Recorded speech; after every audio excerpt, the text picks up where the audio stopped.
बात है उस समय की जब देश में बौद्धिक क्रांति का दौर था। धार्मिक आंदोलन जोरों पर थे, यानी स्वामी विवेकानंद, राजा राम मोहन राय, दयानंद सरस्वती का समय। ऐसे में देश में विज्ञान शोध कार्य लगभग नहीं के बराबर हो रहे थे।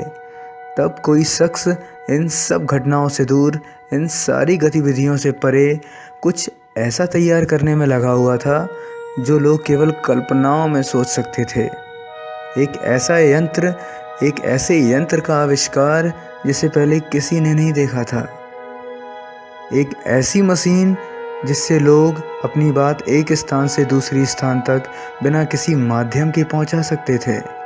वायरलेस रिसीवर का आविष्कार, जिसे आज की भाषा में रेडियो कहते हैं, जिससे किसी स्थान पर बेतार संकेत भेजे जा सकते हैं। उस महान शख्स का नाम था जगदीश चंद्र बोस। जगदीश चंद्र बोस का जन्म 30 नवंबर 1858 में पूर्वी बंगाल में हुआ था, जो आज बांग्लादेश का हिस्सा है। इन्होंने वायरलेस कम्युनिकेशन की खोज की थी। इन्होंने एक ऐसा यंत्र तैयार किया था जिससे किसी भी स्थान पर कोई भी संकेत बिना किसी तार के या किसी माध्यम के भेजा जा सकता था। और आज इसी वायरलेस कम्युनिकेशन की वजह से ही पास television, telephone, radar, remote sensing, internet, इन सब चीज़ों की खोज हो पाई है। सन 1895 में उन्होंने इस रिसीवर का आविष्कार किया। इस रिसीवर का आविष्कार एक नई प्रकार की रेडियो तरंगों के आधार पर किया गया था, जिन्हें आज माइक्रोवेव्स या लघु तरंगें कहते हैं। इन्होंने एक ऐसा यंत्र बनाया था जिससे 25 मिलीमीटर से 5 मिलीमीटर तक की सूक्ष्म तरंगें निकलती थीं। इसलिए यह यंत्र इतना छोटा था कि इसे एक छोटे से बक्से में कहीं भी ले जाया जा सकता था। और उस समय सबसे ज़्यादा चौंकाने वाली बात यह थी कि एक ओर जहां जगदीश चंद्र बोस ने 1 सेंटीमीटर से 5 मिलीमीटर की माइक्रोवेव्स की खोज कर ली थी, वहीं दूसरी ओर दुनिया के कई वैज्ञानिक अभी भी सैकड़ों मीटर की तरंगदैर्घ्य वाली तरंगों पर शोध कर रहे थे। जगदीश चंद्र बोस ने इन संकेतों को ग्रहण करने के लिए एक कोहरर बनाया, जिसे हम एंटीना कहते हैं, जो रेडियो तरंगों को प्राप्त कर सकता था। जगदीश चंद्र बोस ने अपनी इस खोज का प्रदर्शन कलकत्ता के टाउन हॉल में हज़ारों लोगों के बीच किया था।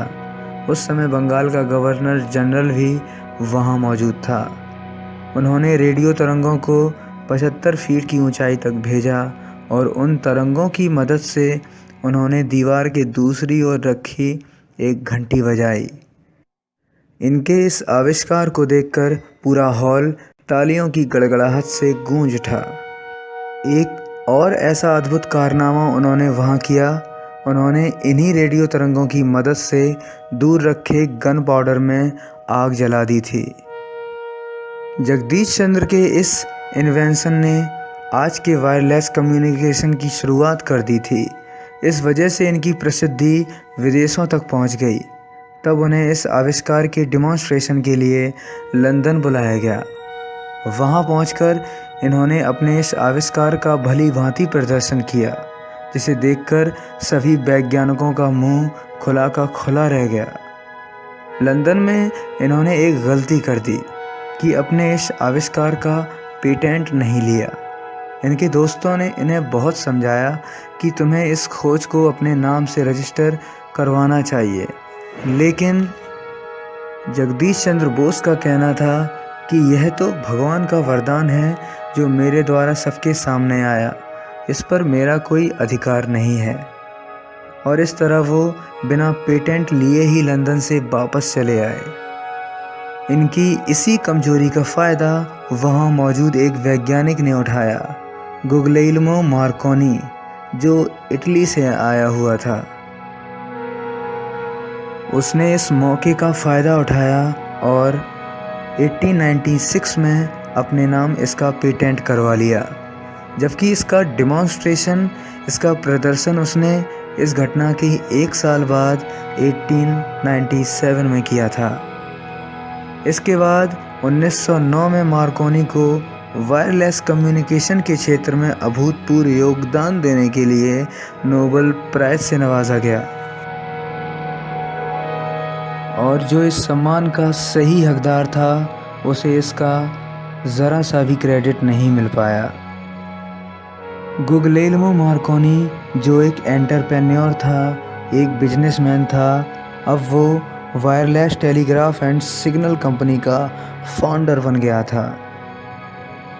इन सब के बावजूद भी जगदीश चंद्र बोस ने हार नहीं मानी और वो धातुओं और पौधों के अध्ययन में लग गए और कुछ ऐसा कर दिखाया जिसने पूरी दुनिया को असमंजस में डाल दिया। आपको यह जानकर हैरानी हो सकती है कि जगदीश चंद्र बोस फिजिक्स के साथ साथ बायोलॉजी में भी विशेष रूप से पारंगत थे। इन्होंने पेड़ पौधों पर बहुत अध्ययन किए और दुनिया के सामने कुछ ऐसा रखा जिससे दुनिया बिल्कुल अनजान थी। वो जगदीश चंद्र बोस ही थे जिन्होंने दुनिया को बताया कि पेड़ पौधों में भी जीवन होता है, वो भी इंसानों और जानवरों की तरह संवेदनशील होते हैं, वो भी ठंडक, गर्मी, स्पर्श, काटे जाने पर दर्द आदि का अनुभव करते हैं। इन्होंने ऐसे कई संवेदनशील यंत्र बनाए जो पादपों के अति सूक्ष्म जैविक क्रियाओं को भी रिकॉर्ड कर सकते थे, जिसका उन्होंने सफल परीक्षण भी किया था। इन्होंने क्रेस्कोग्राफ नाम का एक यंत्र बनाया था जो पौधों की वृद्धि को नाप सकता था। बोस द्वारा बनाए गए इस क्रेस्कोग्राफ को कोलकाता में स्थित बोस इंस्टीट्यूट में देखा जा सकता है। इस उपकरण का प्रदर्शन इन्होंने पूरी दुनिया में 1914 में किया। जब ये प्रयोग जगदीश चंद्र बोस ने कैम्ब्रिज और ऑक्सफोर्ड में दिखाए तो वहाँ के वैज्ञानिक अचंभित रह गए, क्योंकि इससे पहले दुनिया में किसी ने भी जीव विज्ञान में ऐसे प्रयोग नहीं किए थे।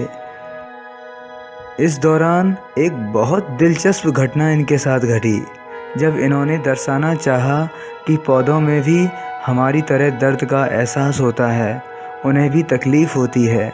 अगर उन्हें काटा जाए या उनमें जहर डाल दिया जाए तो वे भी मर सकते हैं। तो उन्होंने एक एक्सपेरिमेंट करके दिखाया। बहुत सारे वैज्ञानिकों की उपस्थिति में जब बोस ने एक पौधे में जहर का एक इंजेक्शन लगाया और कहा कि आप सभी देखेंगे कि इस पौधे की मृत्यु कैसे होती है, उन्होंने प्रयोग शुरू किया और एक यंत्र उसके तने से जोड़ दिया, लेकिन जहर के उस इंजेक्शन से पौधे पर कोई असर नहीं हुआ।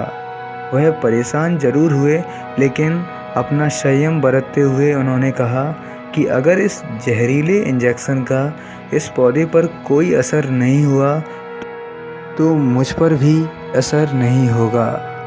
और अपनी इस बात को प्रूव करने के लिए वो उस जहर वाला इंजेक्शन अपने आप को ही लगाने लगे। जैसे ही जगदीश चंद्र बोस खुद को इंजेक्शन लगाने चले तो अचानक दर्शकों में से एक आदमी खड़ा हुआ और बोला, मैं अपनी हार मानता हूँ मिस्टर जेसी बोस, मैंने ही जहर की जगह एक मिलते जुलते रंग का पानी डाल दिया था। फिर जगदीश चंद्र बोस ने दोबारा यह एक्सपेरिमेंट शुरू किया।